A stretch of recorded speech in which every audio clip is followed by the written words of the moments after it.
Welcome to STARS Launch Pod, where we chat with innovators who are overcoming challenges, pushing boundaries, and collaborating to make space more accessible and sustainable for humanity, one launch at a time. It's one small step for man.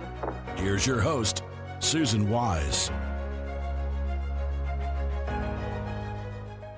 Hi, and welcome to STARS Launch Pod, Space Technology and Research Sciences, brought to you by starsciences.org, where we connect, collaborate, and accelerate. I'm your host, Susan Wise, and joining us is Ms. Stephanie Countryman, the Director of BioServe Space Technologies and a Research Associate with the Ann and H.J. Smead Aerospace Engineering and Science Department at the University of Colorado, Boulder. Hi, and welcome to the program. Hi, Susan. Thanks for having me. I am excited to talk about what you're doing, BioServe Space Technology, all your partnerships, all the different companies that you guys work with, all the great things that you're doing in space. It's so exciting. I'm excited to talk to you today. Great. So tell us a little bit more about you. We want to know a little more about you and what you're currently working on to further the space industry. Okay. Well, I have been working with BioServe for the last 25 plus years. And what we really do is we launch life science experiments to the International Space Station. And those experiments can be, cell culture experiments. They can be experiments looking at different types of bacteria, just all kinds of experiments that basically are looking at living organisms and how they function in space. It's a pretty exciting field that we work in. So it's things that can affect and help us in space, but also right here on Earth.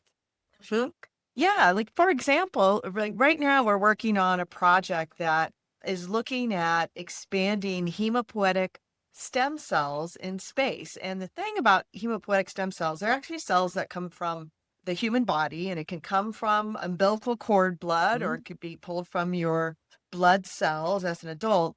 But what happens is on the ground, when they pull those cells out, there's not enough of them to treat different types of cancers, because that's what they're used for. They're to treat blood cancers specifically. So one of the things that research has shown in space, in a microgravity environment, is that if you expand those cells, they seem to expand to a higher quality and a higher quantity, which could potentially make that therapeutic, hematopoietic stem cells, a much better therapeutic for people with cancer here on Earth. So it's a really exciting project that we're working on right now. That's life-saving. That's life-changing. It's amazing. Yes. I love that.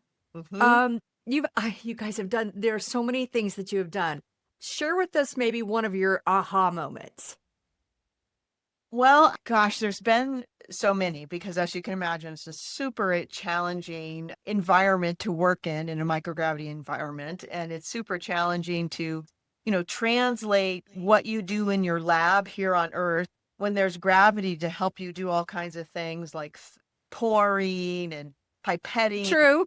Like that. Like there's no pouring in space, right? Right. So it's really been a challenge to figure out how to translate ground-based research into a spaceflight research. One of my big aha moments was when we attempted to thaw mammalian cells in orbit as opposed to doing it on the ground. There's so many parts of that process that are gravity dependent.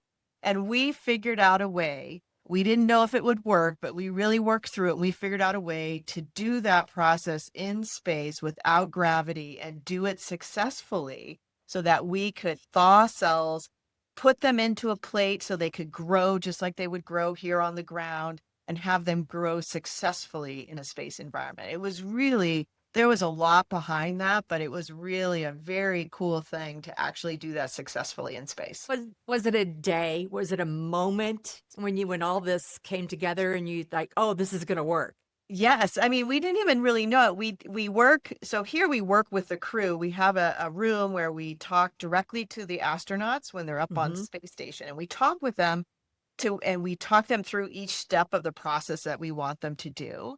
And the whole process took like 3 or 4 hours to get through everything from the beginning to the end. And even when we finished, we thought that it was working, but we didn't actually know till 2 days later when we imaged the cells. We have a microscope on the space station, and we put that plate of cells under the microscope and imaged them, and we could see live cells all over in the plate.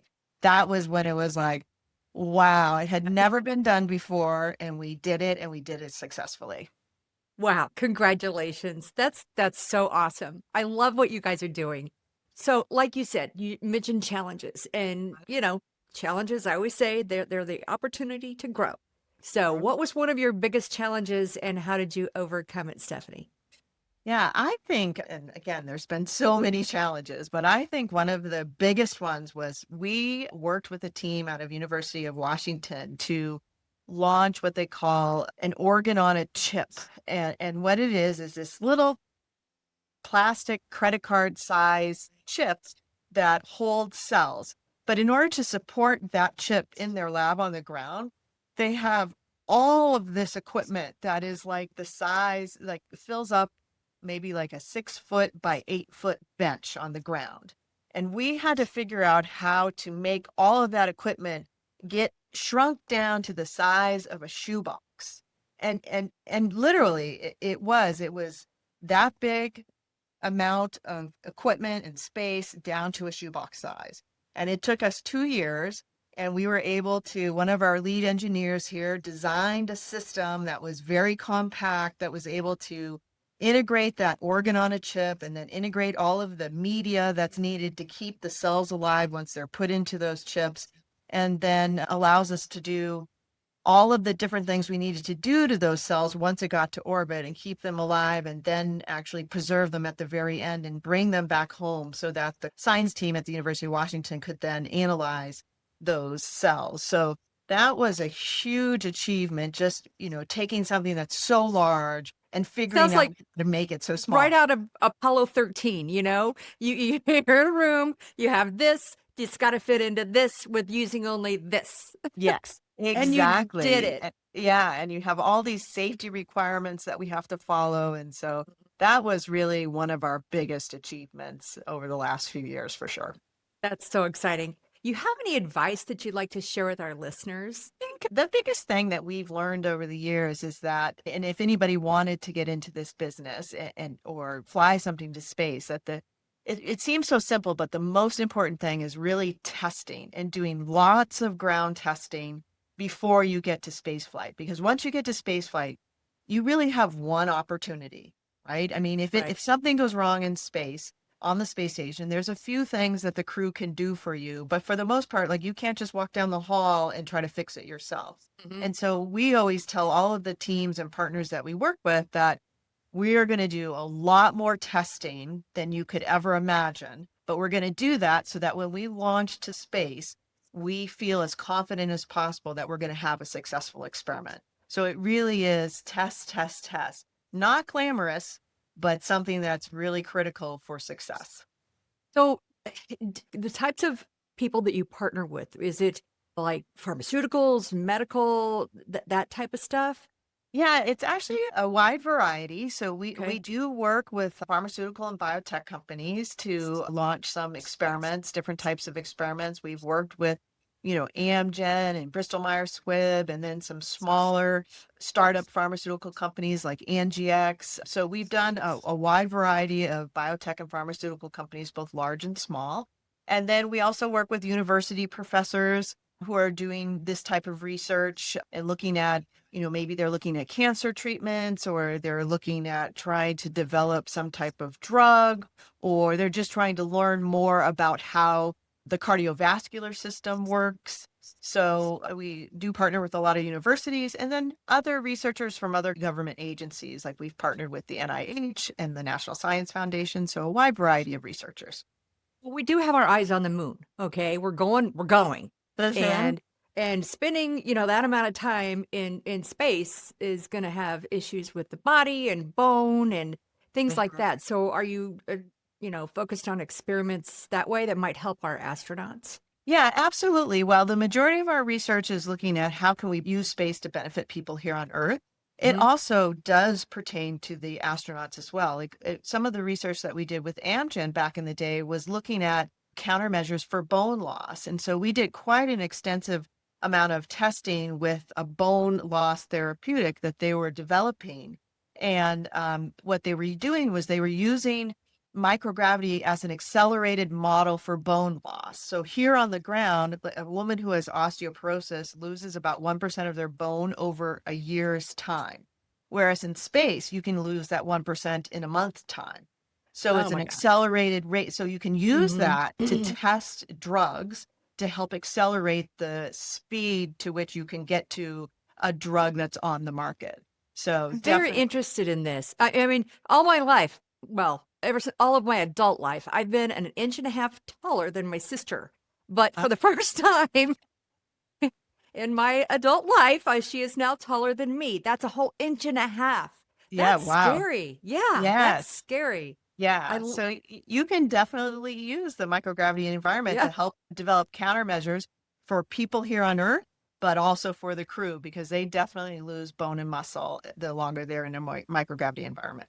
I love what you're doing, Stephanie. This is great stuff. Thanks. I want to ask you about a I know you're passionate about, what you're doing there at BioServe and all your experiments, but do you have a specific passion project, either past or present, that you'd like to talk about?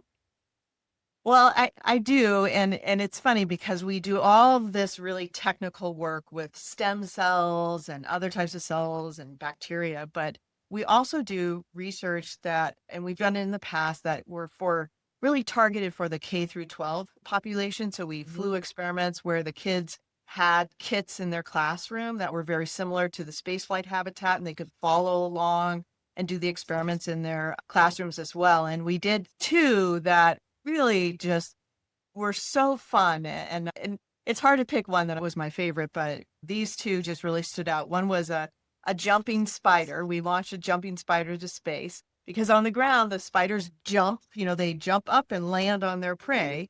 And the theory is that they wouldn't be able to catch their prey in space. And then the other one was we looked at the metamorphosis of a monarch butterfly and we launched a monarch butterfly caterpillar, the larvae, to space and looked if they could form a chrysalis and then hatch into a butterfly. And both of those were actually really successful. The spider, she was able to jump on her prey and catch her prey in space. And she did some exciting things to learn how to do that. And the butterflies were able to hatch out of their chrysalis and form a butterfly. Both of those were just really, really fascinating experiments. Just one because of you have a living organism and you're watching how they adapt to a microgravity environment, but also watching the kids learn about Yes. these organisms and learn about space at the same time was very, Ins- very cool. Inspiring those young minds. I love that. That's a great passion project. Yeah. Stephanie, Yep. thank you so much for sharing this with us. I'd love to visit again sometime. I'd like to go for like an hour if they'd let me. You guys are doing some great stuff and we'll catch up. All right. I really Yeah. Well, appreciate it. thank you. Thank you for having me. Thank you so much. Be sure to join us where we connect, collaborate, and accelerate. Now, if you enjoyed this episode, please leave us a review and subscribe. Until next time, keep looking up. Thank you, Stephanie. Don't miss an episode. Subscribe on your favorite streaming platform. Watch us on YouTube and follow us on social media. Stars Launch Pod, propelling us forward, one launch at a time.